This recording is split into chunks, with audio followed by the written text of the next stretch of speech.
Katie Sullivan wiped the sweat from her forehead and looked at the cargo manifest one more time. The numbers still did not make sense. 3 containers were missing from the inventory, but the ship's computer said everything was loaded. She sighed and made a note to check with the loading crew again. The Stellar Dawn was not a fancy ship. It was old, worn, and smelled like recycled air and machine oil. But it was home now. Katie had been working on this cargo vessel for 2 years, ever since she left Earth. The pay was decent, and the crew mostly left her alone. That was how she liked it. She walked through the cargo bay, her boots clanging on the metal floor.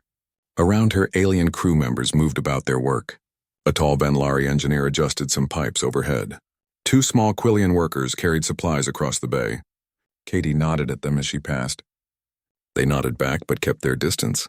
Most aliens did. It was not personal. Humans made other species nervous. Earth was classified as a Class 12 Deathworld, one of the most dangerous planets in known space. The gravity was heavy. The weather was extreme. The animals were deadly. Just living on Earth meant you had to be tough. Other species knew this, and it made them cautious around humans. Katie did not mind. She understood fear. Growing up on a ranch in Montana, she had learned to respect dangerous things. Bears, wolves, blizzards, droughts. You stayed alert, you stayed careful, and you survived. The same rules applied here in space. A voice crackled over her communicator. It was Captain Zexathera, the ship's commander. The captain was Venlari, with a hard shell and multiple eyes that saw everything. She ran a tight ship but treated the crew fairly. Katie, report to the bridge. We have a situation. Katie made her way to the bridge quickly. When the captain called, you moved fast. The bridge was small and cramped, filled with screens and controls. Captain Zexathera stood in the center, her antenna twitching with concern. Next to her was Greg Morrison, the ship's engineer and the only other human on board. Greg was in his 40s, broad-shouldered and calm. He had been in the military before joining the merchant fleet. Sometimes Katie caught him watching her with a knowing look, as if he recognized something in her that she did not see in herself. We picked up a distress signal, the captain said without preamble. A research station in the Kepler belt. They are under attack. Katie looked at the main screen. It showed a small station orbiting a large asteroid. Even from this distance, she could see flashes of weapons fire. 3 ships circled the station like sharks. Pirates, Greg said quietly. Kresh Dominion by the look of those ships. Katie had heard of the Kresh. They were slavers and raiders who operated in the outer territories where Galactic Union patrols were rare. They were big, mean, and brutal. Nobody wanted to meet them in a dark corner of space. We cannot just leave them, Captain Zexathera said. Her mandibles clicked together, a sign of stress. Union law requires us to render aid. Captain, we are a cargo ship, one of the bridge crew said nervously. We have no weapons, no armor. We have speed, the captain replied. And we have surprise. We go in fast, load as many people as we can, and get out before they can respond. Prep the shuttles. Everyone to stations. The crew moved quickly. Katie ran to the shuttle bay with Greg beside her. Her heart pounded, but her hands were steady. This was dangerous, but people needed help. That was reason enough. The shuttle bay held 3 small ships. Katie climbed into one and started the pre-flight checks.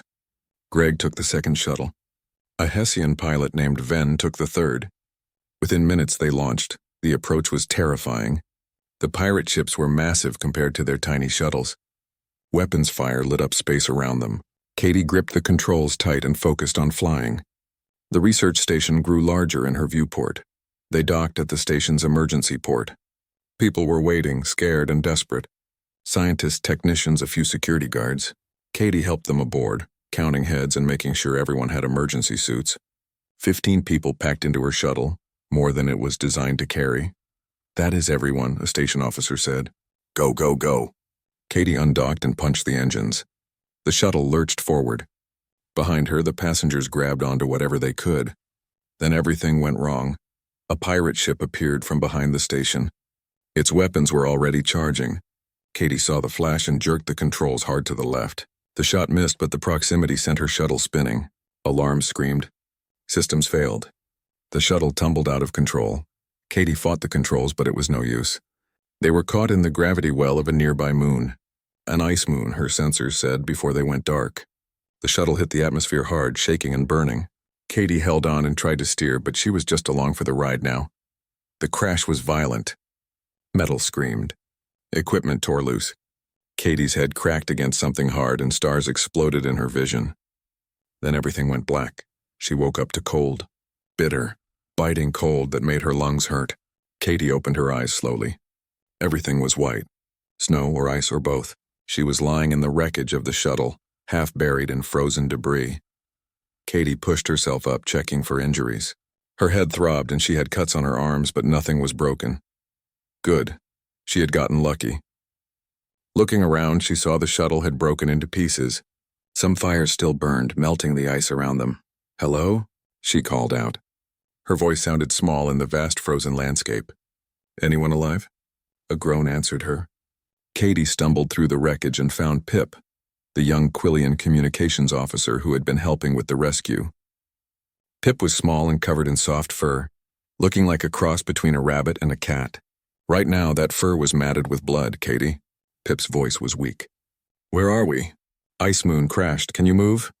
Pip nodded and Katie helped them up. Together they searched the wreckage. They found 2 more survivors. Dr. Venn, the Hessian scientist, had a broken arm but was conscious. Cree, a security officer, was badly hurt with a piece of metal stuck in his leg. Out of 15 passengers and 1 pilot, only 4 had survived. Katie felt the weight of that but pushed it down. Grief was a luxury. Right now they needed to survive. She pulled together what supplies she could find. Emergency rations, a medical kit, some thermal blankets, a few tools. The shuttle's communication system was destroyed. They had no way to call for help. Katie looked at the sky. It was a strange purple color and 2 suns hung low on the horizon. The air was breathable but thin. The gravity felt heavy, maybe 1.3 times Earth normal. The temperature was well below freezing. For her companions, this place was a death sentence. For Katie, it was like a bad winter in Montana. "We need shelter," she said. "Dr. Venn, can you splint your own arm?" "Pip, help me with Cree. We need to move him." They worked together, slow and painful. Katie made a stretcher from shuttle debris and they loaded Cree onto it. Then she looked around, scanning the landscape with careful eyes. In the distance, maybe 2 kilometers away, she saw structures. Buildings of some kind. There, she pointed. "Old mining outpost maybe, abandoned. We can use it for shelter." 2 kilometers, Venn said. "In this cold?" "Cree will not make it." "He will not make it here either," Katie said flatly. "We move or we die. Those are the options." The journey was brutal. Katie pulled the stretcher while Pip and Venn carried the supplies. The ice was uneven and treacherous. Wind cut through their emergency suits. Every step was a fight, but Katie kept moving. This was not so different from helping her father bring in cattle during a blizzard. You put your head down, you kept your feet moving, you did not think about how far you had to go. You just went. Pip stumbled and fell. Katie helped them up. Venn complained about the cold. Katie ignored him. Cree moaned in pain. Katie checked his wound and kept pulling. 1 step at a time, that was all you could do. After what felt like hours, they reached the mining outpost. It was old and worn, but the buildings were intact. Katie found a door and forced it open. Inside was dark and cold, but it was shelter. That was enough. She got everyone inside and sealed the door. Then she found a power generator and after some work, got it running. Lights flickered on. Heat began to flow. It was not much, but it was something. Katie treated Cree's wounds as best she could with the medical kit. She set Venn's arm properly. She wrapped Pip in thermal blankets. Then she rationed out food and water. 1 meal each. "Make it last." "What now?" Pip asked quietly. "Now we wait," Katie said. "The Stellar Dawn will be looking for us. We survived the crash. We can survive until rescue comes." But even as she said it, Katie felt uneasy. Her instincts, honed from years of hunting and tracking back home, told her something was wrong. She went to a window and looked out at the ice fields. In the distance, she saw smoke. Another crash site. The pirates who shot them down must have been hit too. They were out there somewhere, probably just as stranded as Katie's group. The difference was the pirates would be looking for them. And they would not be friendly. Katie spent the next few hours fortifying their shelter. She barricaded the weak points, set up warning systems with scrap metal that would rattle if disturbed, and created an inventory of everything they had. It was not much. A few tools, some rations, 1 working communicator with limited. Katie left the shelter before dawn. The others were sleeping, exhausted from the crash and the cold. Only Cree was awake, but his fever made him delirious. He would not remember seeing her slip out into the darkness. The cold hit her immediately, but Katie had dressed in layers using everything she could find. Her breath formed clouds in the frozen air. Above her, strange stars looked down from an alien sky. She ignored them and focused on the ground. Tracking was something her grandfather had taught her when she was young. You looked for broken branches, disturbed dirt, pressed grass. Here on the ice moon it was simpler. The pirates had left clear tracks in the snow. 6 sets of footprints, heavy and deep. They were big and wearing armor, which meant they sank into the softer snow. Katie followed their trail backward, moving carefully. She needed to know where they were camped and how they were organized. Information was a weapon, maybe the only one she had that was better than theirs. After an hour of careful tracking, she found their camp. It was in a narrow canyon between 2 ice formations. Smart location, protected from wind, but it was also a trap if you knew how to use it. Katie crouched behind a ridge and watched. 6 Kresh warriors, just as she had counted from their lights. They were huge, over 7 feet tall with thick armor and energy weapons. One was clearly the leader, bigger than the others with scars across his face. They were setting up equipment and talking in their harsh language. She watched them for a long time, learning their patterns. Who was alert, who was lazy. How they moved, how they checked their surroundings. They were trained fighters, but they were also careless. They thought they were the predators here. They thought the survivors were helpless prey. That mistake would cost them. Katie made her way back to the shelter. She had seen enough. Now she needed to prepare. The others woke up while she was organizing her makeshift weapons. Pip saw what she was doing and made a small, frightened sound. "You are going to fight them?" Van asked, his voice high with fear. 6 Kresh warriors? That is suicide. Not fight, Katie said calmly. Hunt. What is the difference? Katie looked at him with those cold, focused eyes. A fight is 2 sides meeting head-on. A hunt is one side not knowing they are prey until it is too late. She explained her plan. The pirates would move through the canyon to reach the shelter. Katie had found explosive charges from the shuttle, small but powerful. She would plant them in the ice formations above the canyon.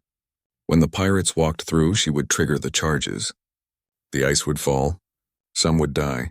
The rest would be afraid, and then, Van asked, then they are not hunting us anymore. We are hunting them. Pip spoke up quietly. Will you kill them all? Katie did not answer right away. She thought about it, really thought about it. Could she kill 6 beings?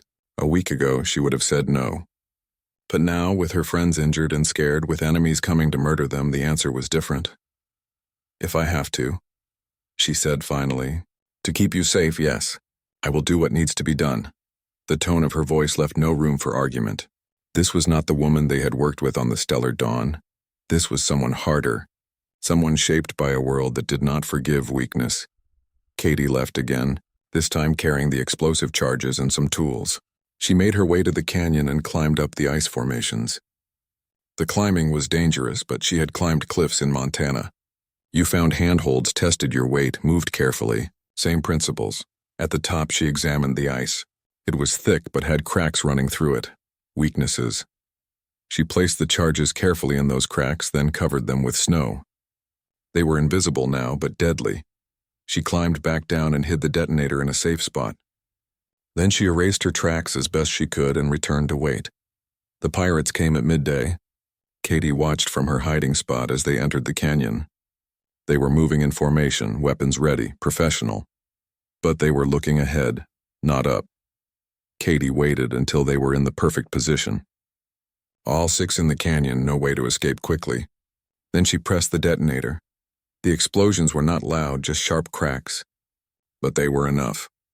The ice formation shuddered. Cracks spread like lightning. Then thousands of tons of ice fell. 2 pirates disappeared under the avalanche instantly. Katie saw them crushed, their armor useless against that much weight. The other 4 scattered, shouting in alarm. One was caught by falling ice and went down hard. He did not get up. 3 left. Better odds the survivors were panicking. They scanned the area with their weapons, looking for an enemy. But Katie was already gone, moving to the next phase of her plan. She had found their supply cache earlier during her scouting. It was poorly guarded, just some crates with food, water, and heating equipment. The pirates thought they were safe here. They were wrong. Katie moved quietly to the cache. 1 pirate was there, standing guard but clearly shaken by the avalanche. He kept looking toward the canyon, his attention divided. Fatal mistake. She came up behind him with the cable from the shuttle. It was strong, meant for towing. It made a good garrote. The pirate noticed her at the last second, started to turn. But Katie was faster. The cable went around his neck and she pulled tight. He was bigger and stronger, but she had surprise and position. He thrashed, tried to reach her, but his armor made him clumsy. Katie held on, her muscles burning. She had wrestled steers back on the ranch. This was not so different. Just hold on and do not let go. It took longer than she expected. The pirate was tough, but eventually he went still. Katie held on for another minute to be sure, then let go. Her hands were shaking. She had just killed someone with her bare hands. The old Katie would have felt sick, would have cried maybe. But this Katie just checked the body for weapons, found a knife and an energy pistol, and moved on. There was no time for guilt. 2 more pirates were still out there. She destroyed the supply cache systematically, broke open the water containers and let them freeze, scattered the food into the snow, smashed the heating equipment. Now the pirates would have to burn energy staying warm, and they were running out of time. Katie left signs of her presence. Small things. A handprint in frost. Disturbed snow. She wanted them to know someone was out there. She wanted them to feel hunted. The psychological warfare worked. Over the next hours, Katie tracked the 2 remaining pirates. They were scared now. They moved in tight formation, weapons pointing everywhere. They jumped at shadows. They were making mistakes. One of them fell through thin ice into freezing water. Katie had marked the spot with a small cairn of stones, something that looked natural but drew the eye. The pirate saw the marker and moved toward it, thinking it might be a sign from their missing companion. The ice gave way. His environmental suit kept him alive for a few minutes, but the cold water and the heavy armor dragged him down. Katie watched from cover as he struggled and then went still. She felt nothing, just a cold calculation. 3 down, 2 to go. The last 2 pirates made it back to their crash site. They were terrified now, Katie could tell from how they moved. They fortified a position in an ice cave, setting up defenses. They were going to wait for rescue. Katie returned to the shelter to check on her group. Cree was worse, his fever higher. Pip and Ven looked at her with wide eyes. They could see something had changed. There was blood on her hands, literally and figuratively. How many? Ven asked quietly. 3 dead. 2 holed up in a cave. They are scared. Good, Pip said suddenly. Everyone looked at the small Quillian in surprise. They hurt my friends. They tried to kill us. I am glad they are scared, Katie nodded. She understood that anger. It was clean and honest. Better than the cold calculation she was feeling. She cleaned herself up and ate some rations. Her body was tired, but her mind was alert. She was running on adrenaline and something else. Something primal. The part of her that came from a long line of survivors. Greg Morrison's voice suddenly crackled through the working communicator. Katie, are you there? She grabbed the device. Greg, we are alive. 4 survivors. 1 badly injured. We are in an old mining outpost. Thank God, we have been searching for you. But Katie, there are pirates on that moon. 6 of them crash-landed near your position. Have you seen them? Katie looked at the blood still under her fingernails. Yes, I have seen them. Are they a threat? Not anymore. Well, 2 are still alive, but they are trapped. There was a long pause on the other end. Then Greg said carefully, Katie, what did you do? What I had to. They were hunting us. Now they are not. Another pause. How long until you can rescue us? Katie asked. 12 hours at least. We had to evade their main ship and circle back. Can you hold out that long? Yes, but Cree needs medical attention fast. Understood. Katie, about those pirates. The 2 that are left. Can you just avoid them until we arrive? Katie thought about it. The smart move was to wait. But something nagged at her. The pirates had communications equipment. They might call for help. And even if they did not, leaving enemies alive at your back was dangerous. I will think about it, she said. Katie, please. Do not do anything crazy. Just stay safe and wait for us. Okay, Greg, see you in 12 hours. She put down the communicator. Pip was looking at her with concern. You are not going to wait, are you? Katie made it back to the shelter just before dawn. Every step hurt. Her broken ribs made breathing painful. Blood had dried on her face and hands. She looked like she had crawled out of a nightmare. Pip was the first to see her. The small Quillian's eyes went wide with shock and fear. Not fear of what might happen to Katie, but fear of Katie herself. That look hurt worse than the broken ribs. You killed them, Pip said quietly. It was not a question, Katie nodded. She was too tired to explain, too tired to justify. She had done what she thought was necessary. Whether it was right or wrong, she was not sure anymore. Ven helped her sit down and examined her injuries. His hands shook as he wrapped her ribs and cleaned the blood from her face. He kept looking at her like she was a dangerous animal that might bite at any moment. All of them, Ven asked. 5 dead, 1 missing. He ran when the avalanche hit. I never found him. Good, Ven said. Then he seemed to realize what he had said and looked ashamed. I mean good that you are safe. Not good that they died. But Katie understood what he really meant. Part of him was glad they were dead. Glad the threat was gone. Glad that someone had been willing to do the violent work so he did not have to. That was easier than admitting your own relief at someone else's death. She slept for a few hours, a light sleep full of blood and ice and scared eyes. When she woke, Cree was worse. His wound was infected despite the medical kit. He needed real help soon or he would die. Katie checked the time. 8 more hours until rescue. Cree might not have 8 hours. She tried the communicator again. Greg, this is Katie. Cree is dying. Can you get here any faster? Static, then Greg's voice. We are pushing the engines as hard as we can. Maybe 7 hours. How are you holding up? Katie looked at her bandaged hands, at the others watching her nervously. I am fine. Just get here. Katie, we picked up another signal. A crash ship is in the system. They are searching for their people. You need to stay hidden. Her blood went cold. More pirates. How many this time? 10, 20? She had barely survived 6, and most of those she had taken by surprise. A fresh team would be alert, prepared, and angry about their missing comrades. Understood. We will stay quiet. She put down the communicator and looked at the others. We might have company. Everyone stays inside. No lights, no noise. We wait for the stellar dawn. The hours that followed were the longest of Katie's life. Every sound outside made her tense. Every shadow could be an enemy. She sat by the window with the stolen energy pistol, watching and waiting. Pip came to sit beside her. The small alien was quiet for a long time, then said, I am sorry I looked at you that way. When you came back, I was scared. I understand, Katie said. I scared myself too. Did you have to kill them all? Katie thought about that question, had she? Could she have captured them, tied them up, waited for rescue? Maybe, but maybe not. And in that uncertainty, with her friends' lives at stake, she had chosen the certain path. The violent path, I do not know, she admitted. But I thought so at the time, and I would rather live with having done it than die wishing I had. Pip nodded slowly. My people have a saying, the sharp shield protects but also cuts. You're sharp, Katie. You cut our enemies, but I think you cut yourself too. That was more true than Pip knew. Katie felt different now. Harder. Colder. She had crossed a line that most people never crossed, and there was no going back. She had killed with her bare hands. She had hunted thinking beings like they were animals, and the worst part was how easy it had become after the first one. A sound outside made them both freeze. Engines. A ship was landing nearby. Katie's heart pounded. Was it the stellar dawn or more pirates? She moved to a better viewing position. Through the ice-covered window, she saw a ship touching down. It was sleek and dangerous looking. A Kresh raider ship. And from the cargo bay, soldiers were deploying. Katie counted them. 10 warriors, all heavily armed and armored. They were fanning out, searching. Looking for their missing comrades, probably, or for survivors from the research station. She ducked back from the window. 10 was too many. Even with surprise, even with the terrain, she could not take on 10 trained warriors. Not in her condition.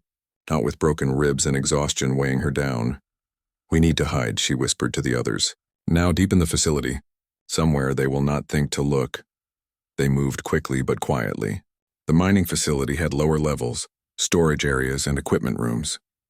Katie found a small space behind some old machinery. It was cramped and uncomfortable, but it was hidden. They squeezed inside. Cree was barely conscious, which was good because he could not cry out in pain. Ven and Pip pressed close, their breathing loud in the confined space. Katie held the energy pistol ready and listened. Footsteps above them. Heavy boots on metal floors. Voices speaking in the harsh Kresh language. The soldiers were searching the facility room by room. Katie's mind raced.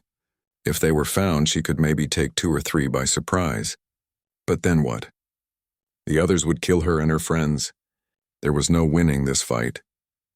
Unless an idea formed in her head. Crazy. Desperate. But maybe their only chance. She whispered to Ven.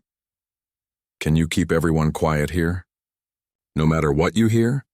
What are you going to do? Something stupid. But it might work.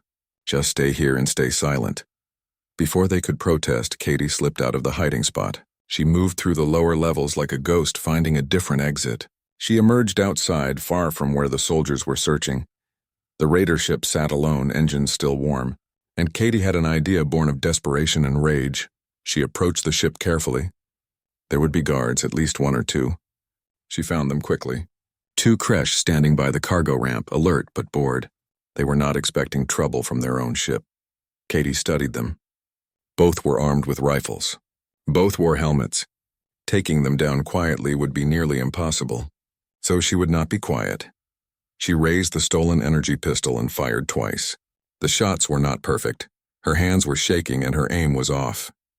But at this range, she only needed to be close. Both guards went down, 1 dead, 1 wounded and screaming. Katie ran. The wounded guard's screams would bring the others.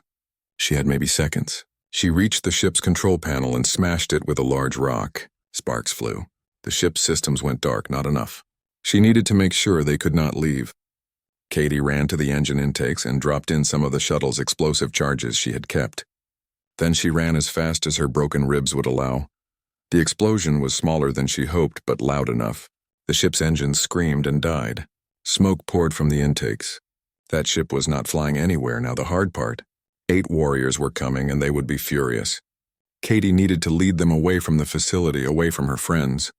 She made herself visible, standing in the open. The Kresh soldiers saw her immediately. They started shouting and moving toward her. Katie turned and ran. She led them on a chase through the ice fields. Her ribs screamed with every breath. Her legs burned.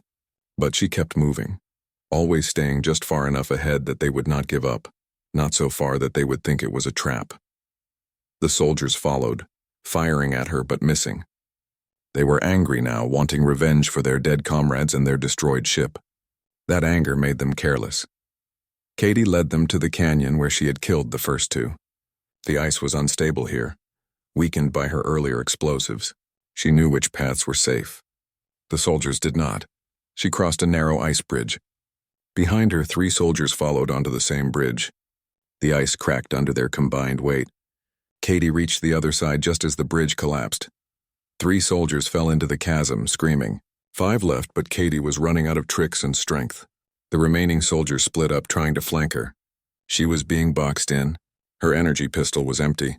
Her body was failing. This was it. Then she heard it. The most beautiful sound in the world. The roar of shuttle engines. The stellar dawn had arrived. 2 shuttles dropped from the sky. One was piloted by Greg, the other by Captain Zexthera herself. They opened fire on the Kresh soldiers with the shuttle's small defensive weapons. The soldiers scattered, caught between the shuttles and Katie. One of them got a shot off that nearly hit Greg's shuttle. The others tried to retreat, but there was nowhere to go. The fight was over quickly. The soldiers, realizing they were beaten, threw down their weapons and surrendered. Greg landed his shuttle next to Katie and ran out. "Katie, are you okay?" She tried to answer, but her legs gave out. Greg caught her before she fell. "The others," she managed to say. "In the facility, hiding. Kree needs a doctor. We will get them. Just rest now," but Katie could not rest. Not yet. She grabbed Greg's arm. "How many did I kill total?" Greg looked at the scene around them. The dead guards at the ship. The soldiers who had fallen into the chasm. The bodies in the cave and the canyon from before. He was quiet for a long moment. "Does it matter?" "Yes," Katie said. "I need to know. 8 dead. Maybe 9 if that one in the canyon did not make it. 5 prisoners." He looked at her carefully. "You took down more than half of 2 pirate teams by yourself. That is going to make you famous. Or infamous. Famous, infamous, Katie did not care about either. She had done what she needed to do to survive, to protect her friends. But at what cost? Katie woke up in the medical bay of a Galactic Union rescue vessel 3 days later. For a moment, she did not remember where she was. Then it all came back. The ice moon, The pirates. The blood, her ribs were wrapped tight. Her hands were bandaged. Every muscle in her body ached. But she was alive. They were all alive. Cree, Pip, Ven, Greg, everyone had made it. A nurse came in when she stirred. The nurse was Illyrian, tall and thin with blue skin. She looked at Katie with a mix of professional courtesy and something else. Fear, maybe, or respect. It was hard to tell. "How are you feeling?" the nurse asked. "Like I got hit by a truck," Katie said. Her voice was rough from disuse. "Your injuries are healing well. Humans recover quickly." The nurse paused. "There is an investigator who wants to speak with you." "Commander Velnorin, are you well enough?" Katie nodded. She had known this was coming. When you kill 8 people, even pirates, there are questions that need answering. Commander Velnorin entered a few minutes later. He was Savorian, a species known for their logical minds and fair judgment. He had silver skin and eyes that seemed to see everything. He sat down across from Katie and activated a recording device. "Miss Sullivan, I am investigating the incident on the ice moon. I need you to tell me what happened in your own words." Katie told him everything. The crash, the survival efforts, discovering the pirates were hunting them. She told him about the avalanche, the stalking, the fights. She did not leave anything out or try to make herself sound better than she was. Velnorin listened without interrupting. His face showed no emotion. When Katie finished, he was quiet for a long time. 8 confirmed deaths, he said finally. 5 by your direct action. 3 by environmental hazards you created. 5 more prisoners who surrendered. Yes, Katie said. And you did all this with minimal weapons and resources, while injured to protect 3 non-combatants. Yes. Miss Sullivan, legally you are cleared of any wrongdoing. This was clearly self-defense and defense of others. However, he paused, there is a complication. Katie's stomach sank. What kind of complication? One of the surviving pirates, the leader, has filed a formal complaint. He claims you engaged in psychological torture and used excessive force. He says you hunted his team like animals. Katie felt a flash of anger. They were trying to kill us. They shot down our shuttle. They hunted us first, I know. And legally you are protected under self-defense laws. But politically this is complicated. The pirates' claims are being used by some groups who believe humans are too dangerous to integrate into galactic society. So what happens now? Nothing to you directly. You are free to go. But I wanted to warn you, your actions on that moon are being talked about across the galaxy. Some see you as a hero. Others see you as proof that Deathworlders are too violent. You have become famous, Miss Sullivan, whether you wanted to or not. After Velnorin left, Katie lay back in her bed and stared at the ceiling. Famous. She had never wanted that. She just wanted to do her job, earn her pay, and maybe send some money back home to help her family. Now she was going to be known across the galaxy as the human who took down 2 pirate teams. Pip visited later that day. The small Quillian looked much better, their fur clean and their injuries healing. But they seemed nervous around Katie. How are you feeling? Katie asked. Better. The doctor said I will make a full recovery. Pip sat down carefully. Katie, I need to tell you something. I am transferring to another ship. The words hurt more than Katie expected. Because of me? Not because I am angry. I'm grateful you saved us. But Pip struggled to find words. I am still afraid. Not that you will hurt me, but of what you are capable of. Does that make sense? Katie nodded slowly. It made perfect sense. Pip had seen her covered in blood, had watched her become something primal and dangerous. That image was hard to forget. I understand. And Pip, I am sorry you had to see me like that. Do not be sorry. You did what you had to do. My people have a saying about sharp shields, remember? You are dangerous, but you use that danger to protect others. That is honorable. It is just, Pip paused. It is frightening to stand so close to something so sharp. They talked for a while longer, but it was awkward. The easy friendship they had before the ice moon was gone. Katie had changed, and that change had created distance between them. When Pip left, Katie felt more alone than she had on that frozen moon. Greg visited next. He pulled up a chair and looked at Katie with an expression that was harder to read than Pip's fear. It was understanding, maybe, recognition. You did good out there, he said simply, did I? Pip is afraid of me now. Half the crew probably is too. Fear and respect look similar sometimes. You showed them what humans can do when pushed. That is not a bad thing. I killed 8 people, Greg. You stopped 8 people from killing you and your friends. There is a difference. Greg leaned forward. Katie, I have been in combat. I know what it does to you. The first kill is the hardest. After that, it gets easier, and that scares you because you think it means you are becoming a monster. Katie looked at him. That was exactly how she felt. But you are not a monster, Greg continued. A monster would have enjoyed it. You did what you had to do to survive. That is different. Do not let anyone, including yourself, tell you otherwise. His words helped, but they did not erase the memories. Katie still saw the pirates' faces in her dreams, still felt the cable around their necks, still remembered how easy it had become after the first one. A few days later, Captain Zexathara came to see her. The captain's antenna twitched nervously, which Katie had learned meant she was uncomfortable. Katie, I have a proposition for you. The Stellar Dawn needs a new security chief. Our last one retired after the incident. I want you to take the position. Katie was surprised. You want me? After everything? Because of everything. You proved you can protect this crew in the worst possible situation. That is exactly what a security chief needs to do. But the crew is afraid of me. Some are. Others respect what you did. The question is, can you be trusted to protect the crew not just from external threats, but from yourself? Can you control what you became on that moon? It was a fair question. Katie did not have an answer. She asked for time to think about it. That night, unable to sleep, Katie wandered the ship. She ended up in the observation deck looking out at the stars. They looked the same as they did before the ice moon, but she felt different watching them. A message came through on her personal communicator. It was from someone identifying themselves as Colonel Christine Blake of Earth Command, humanity's military liaison with the Galactic Union. Katie took the call. Blake appeared on the screen, a stern-looking woman in her 50s with graying hair and sharp eyes. Miss Sullivan, I will be direct. Earth Command wants to recruit you.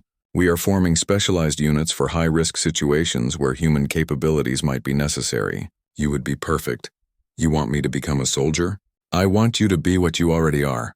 But with training and support, Katie, humanity is at a crossroads. We can either embrace what we are, a species evolved for survival in extreme conditions, or try to suppress it and potentially become victims. Your actions have forced this conversation into the open. I did not want this, Katie said.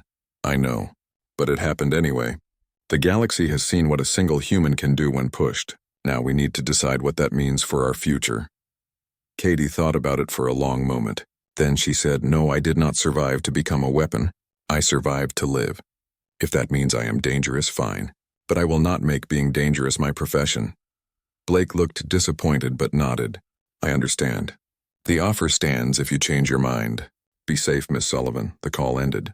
Katie looked back at the stars and thought about what she wanted. Not what others wanted for her. Not what her actions had made possible. What did Katie Sullivan actually want? She wanted to go back to being normal. But that was impossible now. She had changed too much. Seen too much. Done too much. So maybe the question was not about going back, but about moving forward. What kind of person did she want to become? Knowing what she was capable of. Katie found Ven in the medical lab. The Hessian scientist was working late, reviewing data from the ice moon. He looked up when she entered. Katie, how are you? Confused. Everyone sees me differently now. I see myself differently. I do not know who I am anymore. Ven gestured for her to sit. May I share something? As a scientist, I study evolution and adaptation. Humans fascinate me because you evolved under such extreme pressure. Your species developed incredible capabilities for survival. I know. Everyone knows humans are dangerous. But you also developed something equally remarkable. Empathy, mercy, the ability to choose not to use your capabilities. On that ice moon, you had the leader of the pirates at your mercy. You could have killed him. By all logic, you should have. But you did not. You chose mercy even after everything. Katie had not thought about it that way. I did not want to be a killer anymore. Exactly. That choice, that moment of mercy. It defines you more than the violence did. You are not a monster, Katie. You are someone who can do terrible things when necessary but chooses not to when possible. That is what makes you human in the best sense of the word. His words settled something in Katie's mind. She had been so focused on... 6 months had passed since the ice moon. Katie stood in the cargo bay of the Stellar Dawn, watching a new crew member struggle with a heavy container. The young human, a woman named Jenny Porter, was trying to move it alone and failing badly. Use your legs, not your back, Katie called out. And ask for help. No shame in it, Jenny looked up startled. Then she recognized Katie and her eyes went wide. Everyone knew Katie's story now. The human who had taken down 2 pirate teams on a frozen moon. The Deathworlder who had become security chief. Katie walked over and helped Jenny move the container. The younger woman kept stealing glances at her, clearly nervous. You do not have to be afraid of me, Katie said quietly. I am not afraid. I am, Jenny paused. I heard what you did. I wanted to ask, how did you do it? How did you survive? Katie thought about the question. 6 months ago, she would not have known how to answer. Now, after therapy sessions and long talks with Greg and self-reflection, she understood better. I did what I had to do to protect people I cared about. But more importantly, I learned when to stop. Knowing when to be dangerous is just as important as knowing how. Jenny nodded thoughtfully. They worked together in comfortable silence for a while. Katie had taken several humans under her wing in the past months, teaching them to balance their Deathworlder nature with the need to live peacefully among other species. The crew had adjusted to having Katie as security chief. Some still kept their distance, but most had come to respect and even trust her. She had proven herself not just capable in a crisis, but restrained in daily life. She was dangerous, yes, but controlled. A klaxon sounded. Emergency alert. Katie's training kicked in immediately. She grabbed her communicator. Security Chief Sullivan. What is the situation? Captain Zexithera's voice came through tense. Distress call. Colony ship under attack. Same Kresh faction as before. They are requesting immediate assistance. Katie felt her blood run cold. The Kresh again. Part of her wanted to ignore the call to avoid the conflict. But another part, the part that had been forged on that ice moon, knew what needed to be done. I am on my way to the bridge. She ran through the corridors, her mind already working on tactical plans. This was her test. Could she respond to a threat without becoming the monster she had been on the ice moon? Could she protect without losing herself? On the bridge, the situation was grim. The colony ship was being boarded by Kresh raiders. They had already taken hostages. The ship's defenses were failing. How long until we reach them? Katie asked. 20 minutes, the navigator said. Katie studied the tactical display. The Kresh had a boarding party of about 12 warriors. They were well armed and holding the colony ship's bridge. Standard hostage situation, but complicated by the fact that these were the same pirates who had lost people on the ice moon. They would be looking for revenge. Captain, I need a boarding team. Volunteers only. This will be dangerous. To her surprise, several crew members stepped forward immediately. Greg, of course, but also 2 Venlari engineers, a Hessian pilot, and even a Quillian technician. They trusted her to lead them. Katie briefed them on the plan. They would board through the cargo bay, avoiding the main entry points the Kresh would be watching. Then they would move carefully, using non-lethal methods when possible. The goal was rescue, not revenge. If someone shoots at you, you shoot back, but we do not kill unless we have no choice. Understood? Everyone nodded. They armed themselves with stun weapons and protective gear. Katie checked her own equipment carefully. She had a stun rifle and a backup pistol. Enough to defend herself, not enough to go on a killing spree. The Stellar Dawn approached the colony ship carefully. Katie led her team to the boarding shuttle. Her heart was pounding, but her hands were steady. This was different from the ice moon. She had a team now. She had support. She was not alone and desperate. They docked with the colony ship's cargo bay without incident. Katie went first, weapon ready, senses alert. The bay was empty. Good. They moved quickly through the corridors. Following the layout Katie had memorized from the ship's blueprints. They encountered the first Kresh guard near the engineering section. Katie signaled her team to stop. She moved forward alone, using the shadows and her knowledge of how to move silently. The guard never saw her coming. One stun shot and he went down. Her team moved up and secured the guard. Katie checked his pulse, alive, unconscious. Good. They moved deeper into the ship. 2 more guards went down to stun weapons. Katie's team was efficient and professional. They had trained for this and it showed. Then they reached the bridge level. This was where things would get complicated. Katie could hear voices inside. Kresh language, angry and demanding. And other voices, scared colonists begging. Katie studied the bridge entrance. It was a choke point, easily defended. A direct assault would get people killed. She needed a different approach. Greg, can you access the ship's environmental controls from here? Maybe. What are you thinking? Flood the bridge with sleeping gas. Knock everyone out, hostages included. We go in with masks and secure the situation while they are unconscious. It was risky, but better than a firefight. Greg worked on the controls while Katie kept watch. After a tense few minutes, he nodded. Ready? On your signal. Katie pulled on her breathing mask and signaled her team to do the same. Then she nodded to Greg. Gas flooded into the bridge. They heard shouting, then coughing, then silence. Katie counted to 30, then breached the door. Everyone on the bridge was unconscious. Kresh warriors slumped over their weapons. Colonists sprawled on the floor. Katie's team moved quickly, securing the weapons and checking everyone's condition. All alive, all breathing. Perfect. They bound the Kresh raiders and started waking up the colonists with medical stimulants. The captain of the colony ship, an elderly Lyrian, looked at Katie with tears in his eyes. You saved us. Thank you. Katie just nodded. This felt different from the ice moon.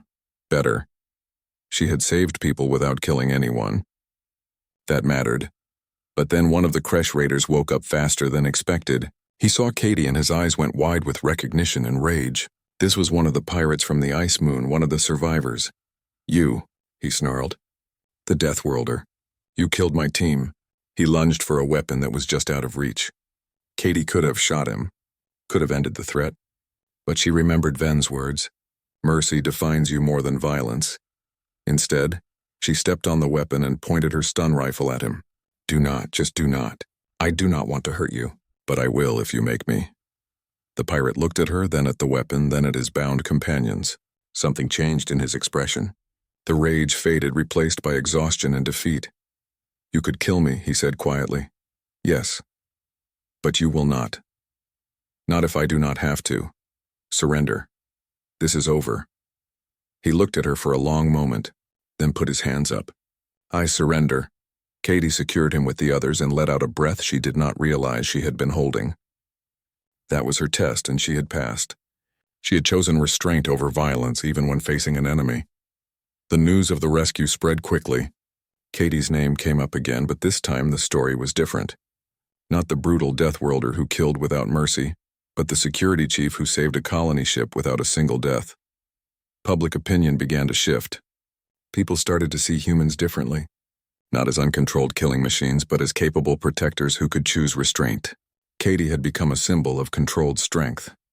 A week after the rescue, Katie received a message from Krask, the pirate leader she had spared on the ice moon. He was working as a security consultant now, helping train people to defend against piracy. His message was simple but meaningful. I heard what you did. You showed mercy again. That is twice you have chosen not to kill when you could have. I understand now. True strength is not in the killing. It is in the choice not to. Thank you for teaching me that. Katie kept that message. It reminded her of why restraint mattered. Every person she chose not to kill was a person who might change, might grow, might become better.